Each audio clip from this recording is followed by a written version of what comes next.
हाय। हम लोगों ने पाइथन की जो मशीन लर्निंग की जो सीरीज शुरू की हुई है, जिसमें हम लोग पाइथन का लास्ट टाइम हम लोगों ने जो मल्टीपल इफ एल्स इफ किया था, उसको थोड़ा सा हम लोग रिवाइज कर लेते हैं। उसके बाद हम लोग फर्दर सॉल्व करते हैं। हम लोगों ने इफ एल्स इफ स्ट्रक्चर देखा था। हम लोगों ने अकॉर्डिंग टू कंडीशन हम नंबर ऑफ एल्स इफ लगा सकते हैं। उसका फायदा ये होता है कि अगर इफ फॉल्स करती है देन ही एल्स ब्लॉक चलता है, क्योंकि एल्स डिपेंडेंट होता है। देन वो अपनी कंडीशन टेस्ट करेगा। अगर वो कंडीशन ट्रू हो गई तो बॉटम एल्स ब्लॉक को नहीं चलाएगा, अदरवाइज उससे नीचे वाले एल्स ब्लॉक को वो चलाएगा। ठीक है। जहां भी इफ ट्रू होगी उससे नीचे चाहे वो एल्स इफ है चाहे वो इफ मौजूद है, वो नहीं चलेगा। और जब जब इफ फॉल्स होती रहेगी वो नेक्स्ट एल्स या एल्स इफ पर जाकर उसकी कंडीशन को टेस्ट करता रहेगा। हमने उस वक्त ये पॉजिटिव नेगेटिव जीरो वाला प्रोग्राम देखा। फिर हम लोगों ने ये कैलकुलेटर का प्रोग्राम बनाया, उसको हम लोगों ने देखा। अब इसी तरीके से हमारे पास कुछ और एग्जाम्पल्स भी मैंने साथ के साथ रखी हैं। वो जरा देखिएगा कि हम लोग इसमें क्या कर रहे हैं। सबसे पहली प्रॉब्लम स्टेटमेंट हमारे पास यही है कि हम लोग क्या करते हैं, यूजर से स्कोर इनपुट करते हैं और स्कोर की बेस पर हम लोग उसको ग्रेड असाइन करते हैं। अब हमारे पास क्राइटेरिया भी ये मोर देन 90 होगा तो हम ए ग्रेड देंगे, और मोर देन 80 होगा तो हम लोग B grade, more than 70 C grade, more than 60 D grade, और इससे बिलो हमारे पास क्या होगा, नीड टू इम्प्रूव या एफ ग्रेड या फेल, एफ ग्रेड। ठीक है। और इसके अलावा अगर कोई भी हम लोगों ने जो एंटर की है वैल्यू, वो हमारे पास वैलिड होनी चाहिए। अगर वैलिड नहीं हुई तो वो ग्रेड को डिस्प्ले नहीं करेगा। ठीक है। और 0 से 100 के इन बिटवीन अगर वैल्यूज नहीं हुई तो वो ठीक उसको एग्जीक्यूट नहीं करेगा। ओके, तो यानी कि लेस देन 0 या ग्रेटर देन 100 हुई तो 0 से 100 के इन बिटवीन ही हम लोगों ने करनी होती। तो अब इसमें होगा क्या, सबसे पहले वो यूजर से इनपुट लेगा। अब वो इनपुट के स्कोर वेरिएबल में स्कोर वेरिएबल को चेक करेगा। अगर मोर देन 90 है तो वो ग्रेड के अंदर ये वाला मैसेज दे देगा, ए एक्सेलेंट। ठीक है। एल्स इफ अगर ऊपर वाली कंडीशन फॉल्स करती है तो वो फौरन जाकर चेक करेगा कहीं वो स्कोर मोर देन 80 तो नहीं। अगर मोर देन 80 होगा तो उसी ग्रेड वेरिएबल के अंदर वो क्या दे देगा, बी ग्रेड दे देगा, वेरी गुड वाला। अगर ये कंडीशन फॉल्स करती है देन वो एल्स इफ में जाता है। फिर वो जाकर फिर से चेक करेगा। अगर स्कोर मोर देन 70 हुआ तो वो सी ग्रेड गुड असाइन कर देगा, एल्स इफ अगर स्कोर ग्रेटर देन 60 हुआ तो वो डी ग्रेड असाइन कर देगा। और इनमें से अगर कोई भी ग्रेड नहीं हुआ तो एल्स में वो क्या कर देगा, एफ ग्रेड। अब वो नंबर इनपुट जो हुआ है तो स्कोर को अगेन चेक करेगा कहीं वो 0 से छोटा तो नहीं, मतलब नेगेटिव वैल्यू तो नहीं इनपुट की इसने, या स्कोर ग्रेटर देन 100 तो नहीं। और का मतलब होता है इन दोनों में से कोई एक। आगे जाकर हम ये लॉजिकल ऑपरेटर्स भी यूज करेंगे तो हम ग्रेड में इनवैलिड इनपुट्स दे देंगे। ठीक है। अब ये देखिएगा, हाँ, जिस तरीके से मैंने ये क्लिक किया, इस इनपुट की वजह से नहीं, ये स्क्रीन पर यहाँ पर आ रहा है। जैसे मैंने दिया 89, ठीक है, अब मैं एंटर कर रहा हूँ।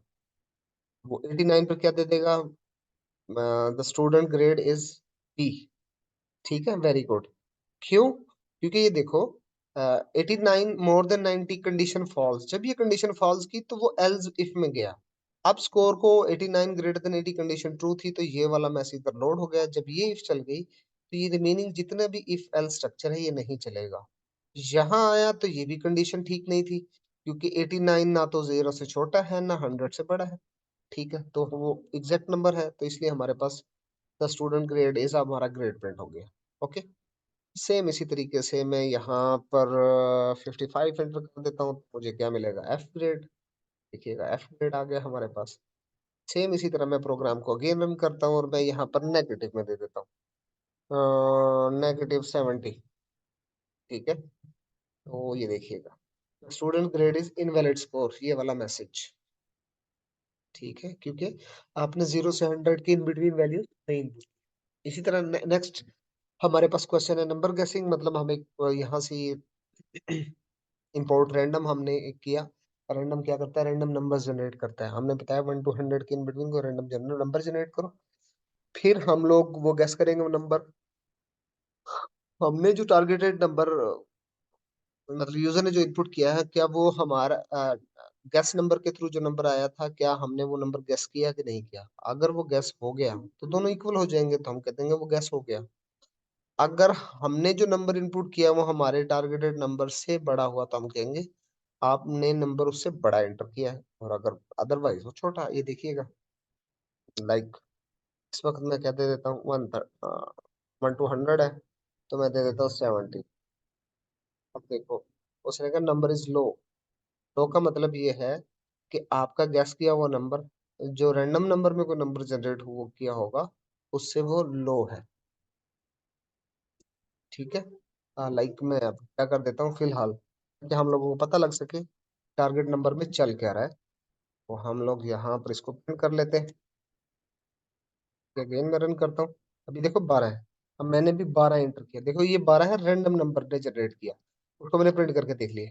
अब मैं जो इनपुट करूंगा वो गैस नंबर में जाएगा। ये मैंने किया, congratulation, you gas the greater number. ठीक है, अगेन से मैं दे देता हूँ, लाइक मैं, अब देखो उसने 53 दिया है, मैं दे देता हूँ 75। वो कहता है टू हाई, मतलब नंबर जो गैसिंग नंबर ने नंबर जनरेट किया था, आपने जो फिर उस पर नंबर गैस किया वो उससे ज्यादा हाई है। तो इसी तरह हमारे पास हमारी मेन्यू सिलेक्शंस के लिए भी हमारी इफ एल्स हो सकती है। हमें वो चॉइस दे देता है जी, और जैसे लाइक हमारे पास ऑपरेटर होता है, press 1 for this, press 2 for this, press 3 for this, same इसी तरीके से हम लोगों ने जो सिंपल से मैसेज डिस्प्ले कर दिए। अगर चॉइस में इनपुट 1 हुई तो हमने मैसेज दिए सिलेक्टेड ऑप्शन 1, अगर 2 इनपुट हुई तो सिलेक्टेड ऑप्शन 2, अगर 3 सिलेक्ट हुई तो ऑप्शन सिलेक्टेड 3, और इसके अलावा कुछ और उसने इनपुट कर दिया तो वो कहेगा कि इनवैलिड सिलेक्शन है। अब यहाँ पर देखें ये मैसेज चल रहा है, इंटर योर मेन्यू चॉइस 1 2 और 3। ठीक है, लाइक मैं एंटर कर देता हूँ 2, उसने कहा यू सिलेक्टेड द ऑप्शन 2। मैं अगेन से रन करता हूँ और मैं यहाँ पर दे देता हूँ 10। अब वो मुझे क्या देता है, इनवैलिड चॉइस, 1 से 3 के दरम्यान हो। इस तरह की और बहुत सारी आप लोग एग्जाम्पल सॉल्व कर सकते हैं। कल से हम लोग जो शुरू करेंगे वो लूपिंग स्ट्रक्चर होगा। तो क्योंकि हम लोगों ने 3 वीक्स में कुछ पांडास की basics, loops, arrays, functions, arrays means list, tuple, dictionary, functions, ये सब चीज कवर करनी। तो इसलिए हमारे पास ये इसी वीक के अंदर हम लोग इफ एल्स के साथ लूप तकरीबन खत्म कर चुके होंगे। ओके जी, थैंक यू। अल्लाह हाफिज। कोई क्वेश्चन है तो जरूर कमेंट कीजिएगा।